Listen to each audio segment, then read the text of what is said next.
So yeah, I'm making this video. Peace to the guys, peace and love. Uncle Josh Neb, they're fed by God. Today will be a great day. Every day will be a great day. Give honor and praise to all. And I love myself.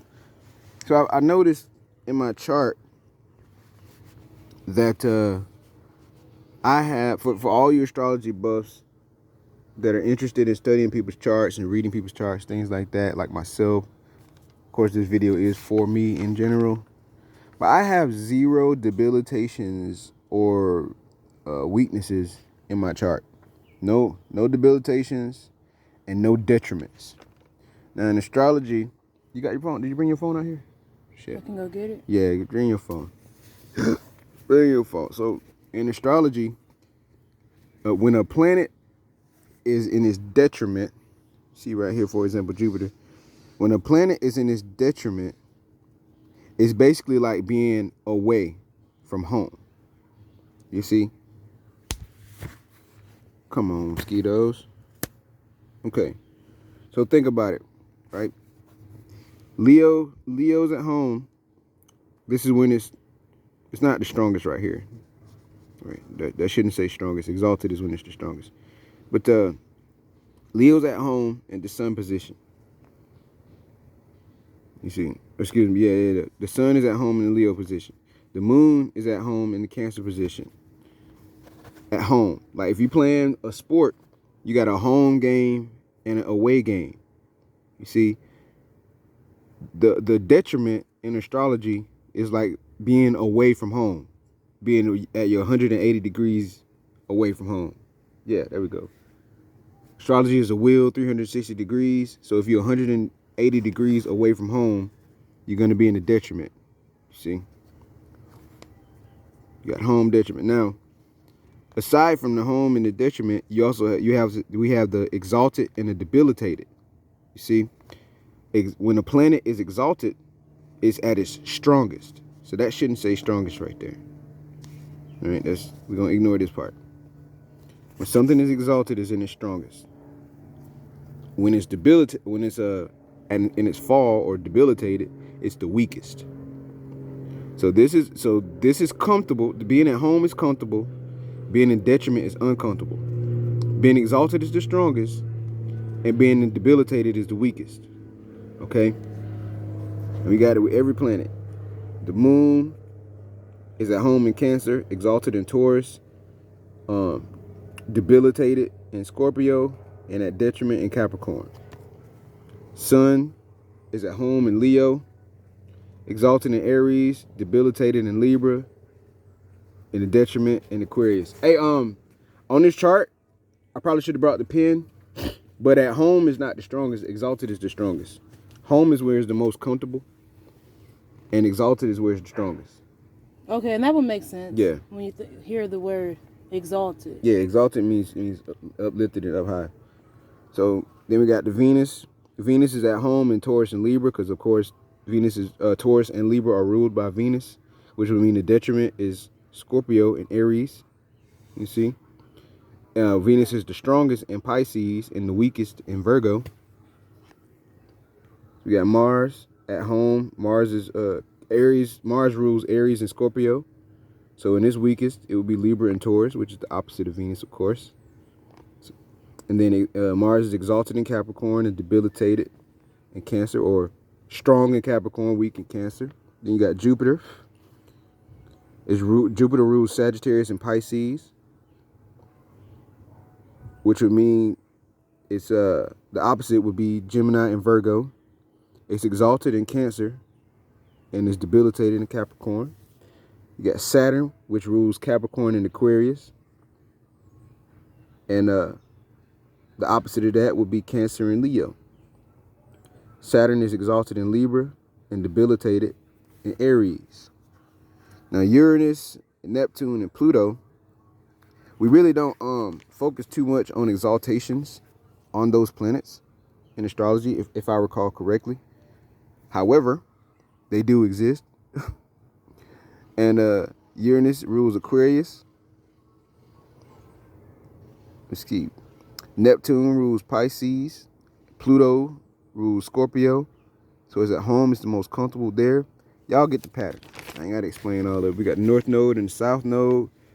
You got Mercury, which is at home in Virgo and Gemini. It's exalted in Virgo, sometimes Gemini as well. Debilitated in Pisces, and it's at detriment in Sagittarius. Now, when it comes to my astrological chart, I'm a Gemini sun. I'm a Leo ascendant Gemini sun. See, my moon is in Taurus. We go over here to the moon sign. My moon is exalted because it's in Taurus. See? My Mercury is in Cancer. All right. So we pull out the Mercury. So it's not at home, yet it's not strong, yet it's not weak, yet it's not debilitated. Excuse me. Yeah, it's not away and it's not debilitated. That's my Mercury. Same thing with Cancer. Look at Venus. We can check to see if Cancer's there. Cancer's not on there, so it's not necessarily strong. It's not necessarily weak. It's not necessarily comfortable, but it's also not necessarily uncomfortable. Mm-hmm. Get it? Okay. So let's move on. We got Mars in Capricorn, so let's look at the Mars. My Mars is exalted because it's in Capricorn, so it's strong. I got strong actions. I got strong actions and strong emotions. They're the strongest. Okay. My Jupiter is in Pisces, so I'm comfortable. It says I have Jupiter in Pisces. My needs for growth and expansion are perhaps best satisfied when I'm working to help raise mankind to a higher spiritual level. My Jupiter is at home in Pisces, so I'm comfortable. I'm comfortable with this talent. I'm comfortable. The word Jupiter in Arabic, if I recall correctly, is guru. Guru. Same word. If you ever heard of a guru, which is a teacher, Jupiter is the teacher in astrology. That's your skills and your talents. Okay. Where we at? Saturn. My Saturn is in Sag. Right? So it's not necessarily at home. It's not away. Excuse me. Yeah, it's not comfortable. It's not uncomfortable. It's not strong. It's not weak. It's just like average. It's kind of like in the middle. You see? What else? What else? Saturn and Sag. Uranus and Sag. Whoa. Uranus and Sag.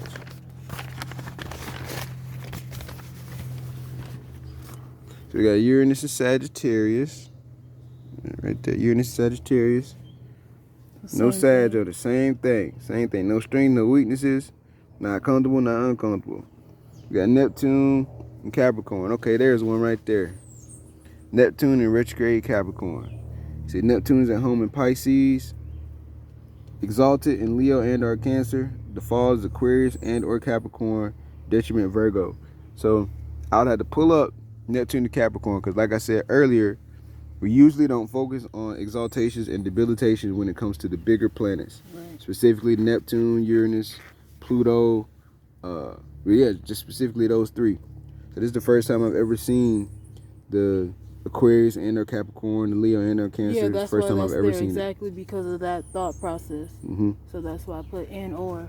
So then because I know the home part. This first time. So then we got Pluto, which is at home in Scorpio, and I even put it on my paper right here at home.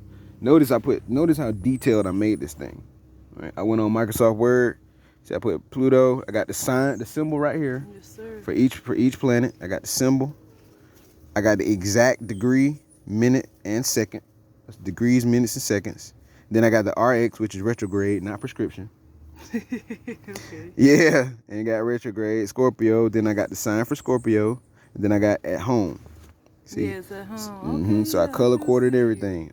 And then I got the deaconess. The deaconess is every 10 degrees is ruled by a certain planet as well. That's Vedic astrology. So got all of that in there. Where we at? North Node in retrograde Aquarius. So it said North Node in Aquarius. Where we at? Yeah, it just exalted in Gemini, debilitated in Sag. That's it. North Node, South Node. Then for Mercury, we got Virgo, Gemini, exalted Virgo. Same thing. So when I look at myself as a character, I don't have a whole lot of, everything is mental, so I don't have a lot of weaknesses. I really don't have any. The weakness or being uncomfortable, I'm comfortable in many different situations. One thing I like to talk about is, can you put the camera on me? Gotcha. One thing I like to talk about is increasing your comfort zone. Look at them cats right now. You put the camera on the cats. Watch it. Let's see what happened with it. She said, "Leave me alone." Okay. You've been messing with her ever since you seen I her. talk about increasing my comfort zone. I'm not getting out of my comfort zone. I'm increasing it. Nick, is it on me? Cause you might be able to. You got to see. What's on you, sir? But I talk about for real. Sneak attack. These cats, man, it's a good distraction though. It's a good distraction. So yeah, I talk about increasing my comfort zone, and I have a lot of leadership traits and qualities in my chart. Though I like being alone the most, it's like I have to kind of lead from a distance. Whoa, he ran? That's interesting. I got to kind of lead from a distance at times because I'm really big on protecting my energy and keeping myself safe. I just know that when it comes to my energies,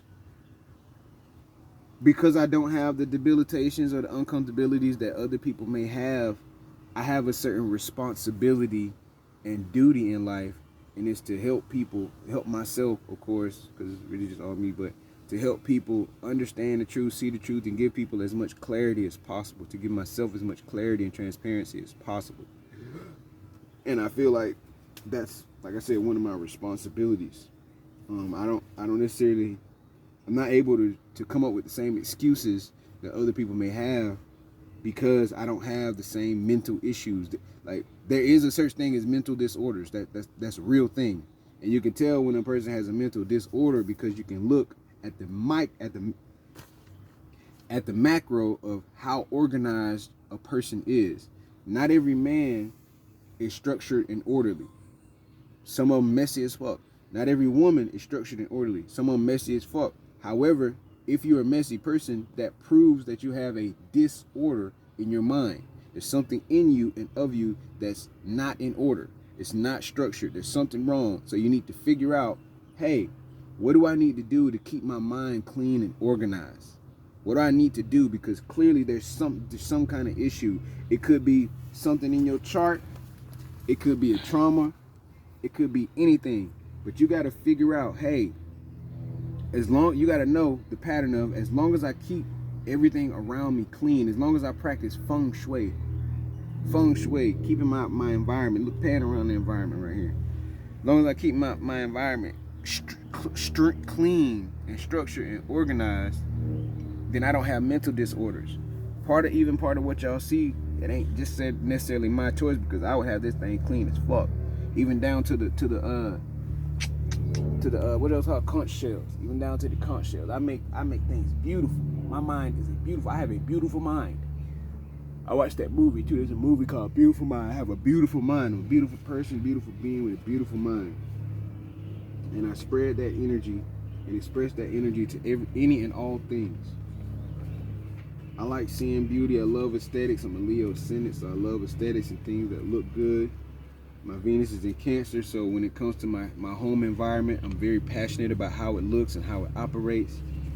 My Saturn is in Sag, and my Mars is in Capricorn, which keeps me very orderly. It makes me have a really good structure. I'm the type of person to where I'm like, if you just do what the fuck I tell you to do, you're gonna be fine. But if you do what you want to do, you're gonna be fucked up. Because I already have the clarity. I already have it. I'm already ready. My environment shows it all the time. What I do, how I move, it shows how I think. When you look at people and how they move, they show you how they think. People say, well, you're not in my head. You don't know me. You don't know what I'm thinking. But the whole time people are saying stuff like that, they're showing how they think. At all times, they're showing it.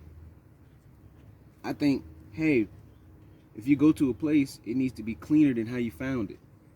That's the principle. It's a principle. But it shows what type of person I am and how I think. Immune system. If I can make it cleaner or make it more structured or make it more organized when I got there, I'm that type of being. Because I can't be that type of being without, I'm not able to do that stuff if I'm not that type of being. I wouldn't be thinking like that. And I'm not sitting here just talking it. You got to be able to do it. It's easy to intellectualize something or keep it logical and go, this is how it should look and this is how it should be done, etc., etc. But it's a lot harder to actually go to use your energy, put your energy in motion, and then do the action. It's a lot more difficult and a lot more taxing. To me, well, kind of me, it's so natural for me. It's easier to do that. It's harder for me to talk about it than it is to do it. You know, I'd just rather do the things and show the results because it's a lot more efficient. And what aspect is that? I got an aspect in my chart that talks about efficiency as well. I think it is pretty sure it's Mars and Capricorn. Yeah. See my Mars and Capricorn. I gotta see that again. See my Mars and Capricorn right here. When y'all around me, y'all will hear me say this one word right here. You are efficient, tenacious, organized, dedicated, practical, disciplined, and steadfast in your whoa, hold on. And steadfast in your resolve to feel successful. So I love efficiency. I love it. Can you pull up the word efficiency, Imani, in the dictionary, in the etymology dictionary? I use etymology because it's efficient. Etymology in general is an efficient way to communicate. It's the most efficient way to communicate because it uses the primitive words, the primitive definition of words. It shows the origin. That food sure smelling good. I know we're gonna smell a lot of food today, because supposedly it's the, good old pagan Thanksgiving. But if I'm using that word pagan correctly. Come on, environment. So yeah, we out here. I'm out here barefooted, as usual, in communion with nature, looking at the fruit trees. How your service doing right now? I know, right? How your service doing right now? I just got to where we need to be. What were we looking up? Efficient. That's effective. You deleted the whole thing. EFF. When you're okay. One practice that I use when it comes to words is spelling it out loud. Okay. So it's always going to be harder for you to try to spell it if you don't say it. Okay. EFF. Efficient.